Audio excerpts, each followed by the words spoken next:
Dr. Potarazu, the one thing we've learned about healthcare in this country is one size does not fit all. The more you try to bundle accounts together, bundle patients together, take away the individual relationship between the doctor and the patient, the worse healthcare gets.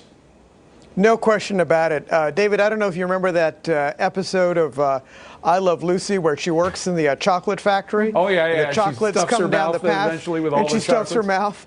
That's what's going to happen to doctors because as individuals start to flood the system because they get access to the system either through a public option or otherwise, the doctors are going to have to absorb that volume. So the traditional 7 minutes that your doctor spends with you is only going to be reduced. So there's only so much that they're going to be able to do within a finite number of time.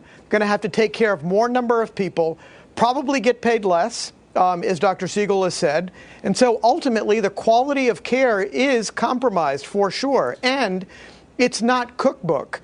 You can't standardize the treatment for every single individual with diabetes, with every single individual with high blood pressure. Medicine is still an art, even though it's a science. And the insurance companies here are clearly going to stand to gain because no matter what, even with the public option, they're going to try to squeeze out money from the consumer, from the employers, so that they have to pay more, to pay less to the doctors because they're not going to be in a position to ultimately lose money. So in the end, I think you raise an important point that the insurance companies do need to be held accountable. And as I've said time and time again, let's squeeze them out. So we don't want to be treated like automatons, like in some science fiction movie about the future where everybody's treated the same, because that's not the way human beings are. And as far as I can tell, this Pelosi bill goes closer to that science fiction model than it does to the old days when individuals were treated more individually.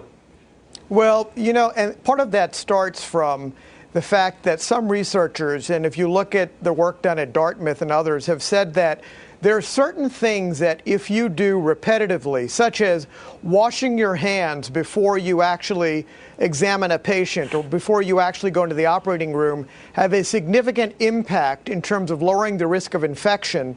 There are certain things that clearly, if you do in a repetitive process and checklists, can reduce the number of errors and improve cost. But you can't apply that to every aspect of medicine, and I think that's where they've gotten carried away, to believe that that's applicable to everything that we do in medicine, which it simply is not.